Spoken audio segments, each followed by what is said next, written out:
Welcome to Leeds Hacks News. My name is Sonia Karam-Konzand. And I'm Kathy Skelton. Here are today's headlines. A new breed of natural wine is being labelled as a healthier alternative to our usual tipple. A plot of allotments in Woodhouse Moor have been renovated into a community kitchen garden to produce and distribute organic and natural foods for free. And imagine being in temperatures of minus 150 degrees. Don't worry, that's not this weekend's weather forecast. Stay with us to find out about the new cryotherapy treatment available in Leeds. We think of wine as a natural drink, but in fact they contain lots of artificial ingredients.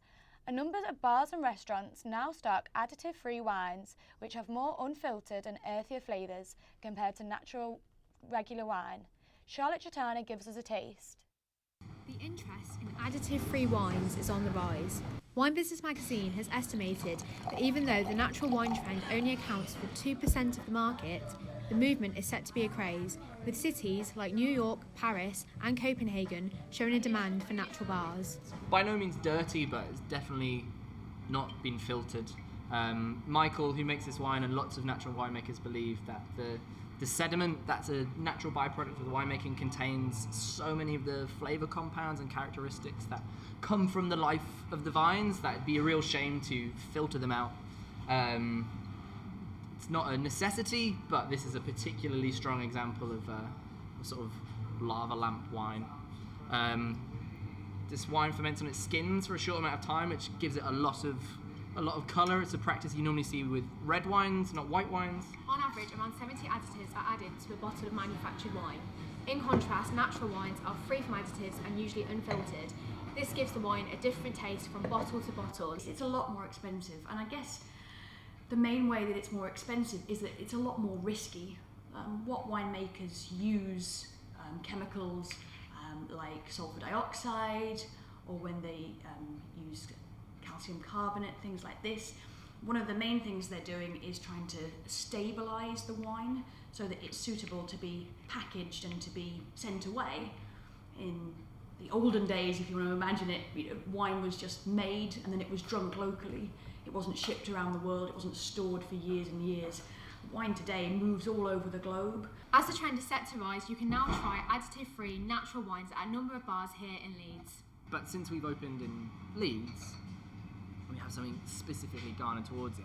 You can see with every couple of weeks that pass that people are getting more and more involved, and people are coming in and asking for specific things, and there's obviously a few people who are talking about it on a wider stage, and it's definitely reaching a younger generation. The natural wine movement is a return to the traditional origins of winemaking. These natural and artificial wines have been polarising opinion in the wine world. This is Charlotte Chitana reporting for Leeds Hacks News. We may complain about the recent cold weather, but imagine being plunged into temperatures of minus 150 degrees. An innovative new technology called cryotherapy is now available in Leeds. Future Therapies, based in Central Arcade Shopping Mall, has opened the second cryotherapy chamber in the north. We sent Tom Lockie to find out more. The first ever cryotherapy chamber in Leeds has been opened. The chamber has a number of skin-refreshing treatments and can also be used for injury rehabilitation. People who use the machine will be exposed to extremely low temperatures, which can go down to a chilling minus 150 degrees. So for your body to have a physiological reaction, it's got to drop below minus 120 in the chamber for all your healing benefits to kick in. So we put you in, you can have the window down or up, and you're in there for 3 minutes. You can play your own music, so we've got the Bluetooth, so you can, that's the only way I get through it, kind of close my eyes and put a song on. Well, the machine was devised to reduce inflammation out of the body, and inflammation causes so many things. We've got a wealth of different people that we can treat, because by reducing inflammation, obviously you're reducing the risk of cancer, you're reducing your injuries, you're reducing your pain management, you're reducing your weight. So there's lots of different things. It depends what people need it for, but the main purpose is to reduce inflammation. So for arthritis sufferers, fantastic. Yeah, in fact, at 11 o'clock last night, I put my phone down. People were messaging me for appointments, and I was like, my eyes were closing, saying, yeah, I can get you in. So yeah, really popular so far. Yeah, our other partners are Chris Edwards, who was behind Pound World, and he's financial director in Hamilton as well with Deborah Lister. And the plan is to roll it out in different cities in the coming years. We just need to get Leeds established first, and then we can roll it out from there. Freezing, absolutely freezing, but the box is big enough so you can rub your arms and jig a little bit, and the music's great, so you're a little bit distracted, but it's very cold. Not as tired.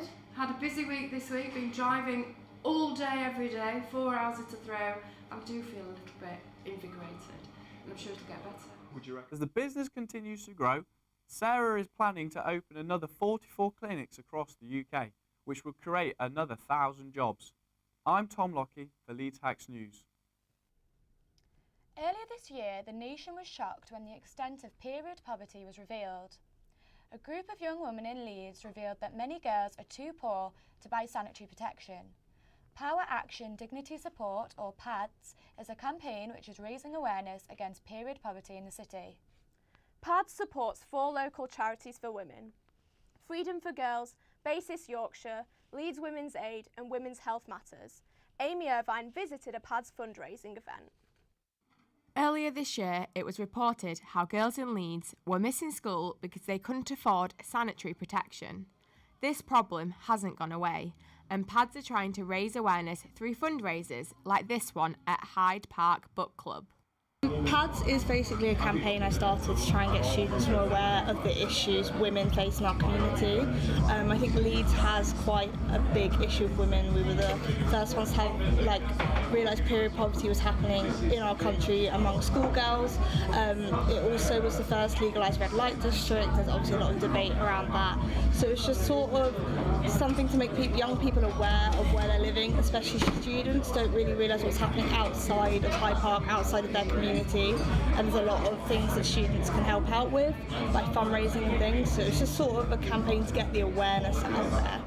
Local artists, such as Mood, who celebrate the female form, support PADS by donating 20% of their profits to the campaign.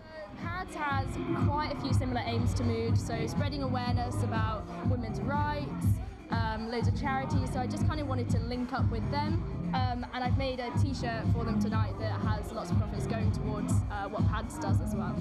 Freedom for Girls say it's unclear how many girls are affected by period poverty in the UK and more research is needed. So what we're doing is we're actually fighting period poverty. We're looking at the education that girls get and boys get nationwide. We're also looking at the choice that the girls get when they actually start their periods, because normally it's just disposables, whereas actually there's lots more things available that they can use. We're also looking at research as well, so research on the whole period poverty agenda and what goes with it. If you wish to donate to PADS or any of the charities, you can find them on Facebook. Amy Irvine reporting for Leeds Hacks News. And how green are you? Leeds Council are in talks to improve the city's waste and recycling. It could mean more rubbish recycling plants across the city. Aaron Cope has the details. In 2015, Leeds City Council set itself a target of achieving a recycling rate of 50% by 2020. The city reached levels of 43%. However, last year this dropped to less than 39%.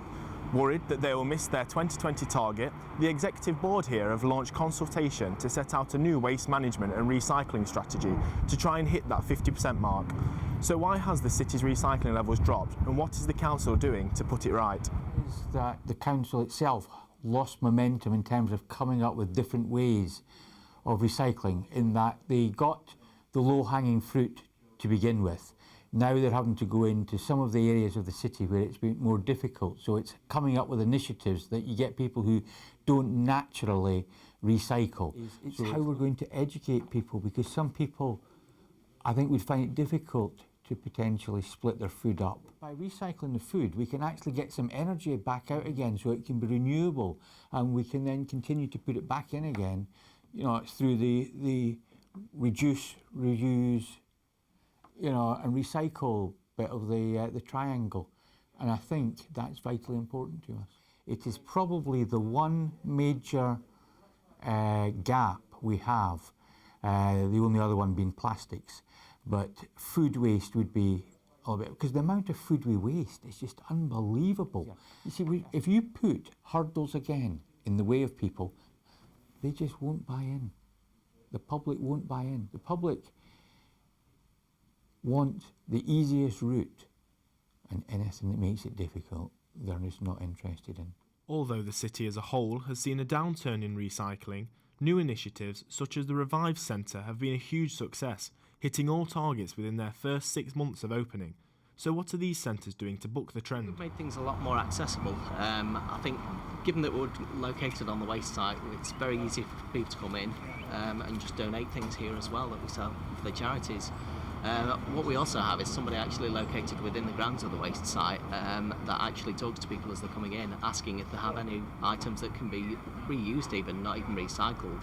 If you can make it easy for somebody to recycle, they're more likely to do it. So just putting them up, all your recyclables in one bin, which is what they do over the border in Bradford. All the plastics go in, all the glass, all the metal goes into one recyclables bin, and then there's a general waste bin for items that aren't recyclable. I think just keep things as simple as possible for people to recycle. The more you put in there that people have to think about, the more of a barrier there is to actually carrying that out. I'm Aaron Cope for Leeds Hacks News. Now on to Leeds Hacks News in brief. In the nose and throat. It's spread by breathing, coughing, sneezing, or coming in close personal contact. Cases reported since February. The disease can be prevented by being vaccinated with the measles, mumps and rubella vaccine.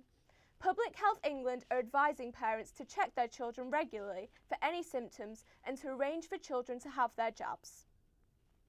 A Grade 1 listed building is to be auctioned next month, with the price starting at just £1. The Egyptian-style temple works on Marshall Street is in a rundown state, and heritage campaigners are concerned about the historic building's future. The auction will be held on December 7th at Leeds United's Elland Road. Asda has reported a rise in sales for the second financial quarter in a row. The Leeds-based retailer said sales rose by just over 1% in the third quarter of the year. Despite the continued sales growth, this was a little lower than the previous quarter's increase. A controversial new gambling cafe has opened in Leeds. The Luda Cafe offers customers restaurant food as they play slot machines and bingo, but it comes as a report highlights the large number of people in Leeds who are hooked on gambling. Our business reporter Oliver Kelly has been following the story, and we have Oliver with us now. So if you just explain a little bit more about Luda. Thanks, Kathy. So basically Luda is all about bringing two very separate experiences together. So on one hand, you've got your traditional restaurant, your cafe, serving you hot and cold food, and then you've got your traditional gambling place. You've got your slots and your betting tables and all sorts. So this is really about bringing a new experience to Leeds. It's first of its kind, so it's just about offering some kind of like a different evening out in Leeds. So Leeds is above the national average for gambling. How bad is the problem? So Leeds actually has 106 registered booking officers or bookies. It's got 16 adult gambling centres, it's got 6 casinos and 5 bingo halls. So this is a very serious issue. It's something very popular in Leeds, but something that very serious that the council thought to touch upon. When they actually issued in 2016 a report to Leeds Beckett University for us to find out all about gambling in the city centre, what the levels are and everything about it. So we actually found that there was about 100,000 addicts in Leeds suffering from a gambling addiction, and that Leeds is actually above the national average for gambling rates compared to a lot of other major cities. So a lot of addicts are actually comorbid with a lot of other issues. So not only will they have a gambling addiction, but they will also suffer from issues at home, such as debt problems, relationship stress. So what help is there out there for people with these gambling problems in Leeds? So the report actually highlighted 3 major charities that the council thought best to use. So that's NECA, GamCare and Gambling Anonymous. These are some fantastic resources for you to reach out to if you do suffer from a gambling addiction. Thanks, Oliver. If you are concerned about your own or somebody else's gambling, please check out the resources on Leeds Hacks site. And now let's go outside. Organic foods doesn't always have to come from your local supermarket. A plot of allotments in Woodhouse Moor has been transformed into a community kitchen garden, growing organic fruits and vegetables which are distributed for free. Here's our reporter, Sophia Conquo. 3 years ago, Leeds Community Kitchen Garden restored the Woodhouse Moor allotment plots into a kitchen garden that grows organic fruit and veg for those in need in the Hyde Park community. It's thriving, really. I mean, although it's not as productive as what we'd like had hoped, it's thriving in terms of just a sense of community and the people, and people are making friends and people are getting a lot out of it. You know, building up the confidence, self-esteem, they're learning a lot, the things they didn't know, basic gardening skills. You know, it's doing pretty well. It's run by a team that seek to encourage people to attain good health and happiness through communal gardening. As well as this, the team provide ecotherapy for those suffering with rehabilitation issues as well as mental health problems. There's lots of kind of myths about what therapy is, you know, that it needs to be inside a room and that you need to see somebody. As a life coach, there's a lot less emphasis on people just actually benefiting by being outside without it's therapeutic, to speak. Some people just want to come outside and be outside and do, and the evidence, the medical evidence shows that actually being outside in the fresh air is in of itself therapeutic. At a time in which global warming is rife, communities such as the Kitchen Garden that promote sustainable living are vital. As well as advocating for mental health, the garden promotes an all-round healthy lifestyle. This is Sophia Conquer reporting for Leeds Hacks News. More than 5 million people lack basic reading and writing skills in England alone, according to figures from the National Literacy Trust. One way to combat this is to get children reading from an early age. Leeds' only specialist children's bookshop has opened in Chapel Allerton, giving parents and children a chance to enjoy a wide variety of children's books. Lawrence Brazen reports from the Little Bookshop Cafe. Chapel Allerton's Little Bookshop opened a little over 3 weeks ago, back in October. Unlike your typical high street bookshops, this one has its own unique touch. So it's a children's bookshop, an independent bookshop, and there's a cafe, and we also run events, story times. Yeah, we're really overwhelmed by the response. So many people coming in and saying how great it is to have an independent bookshop in Chapel Allerton and somewhere to bring the children, and food that's suitable for children, and story times. It's been great, really good. I think it's good to support local businesses, and it's just obviously we've got babies, so it's kind of perfect age. And just kind of get out and about and have a nice coffee at the same time. The Little Bookshop holds a range of events for the children. Throughout the time of being open, they've had visits from authors, illustrators, and they even hold story times every week for the children. This is Lawrence Brazen reporting from Leeds Hacks News. The weather this weekend is likely to be brisk with a high temperature of just 7 degrees. So be sure to wear a coat when you do your Christmas shopping this weekend. This is Sonia Karam-Konzand. And I'm Kathy Skelton. Have a good evening. Good night.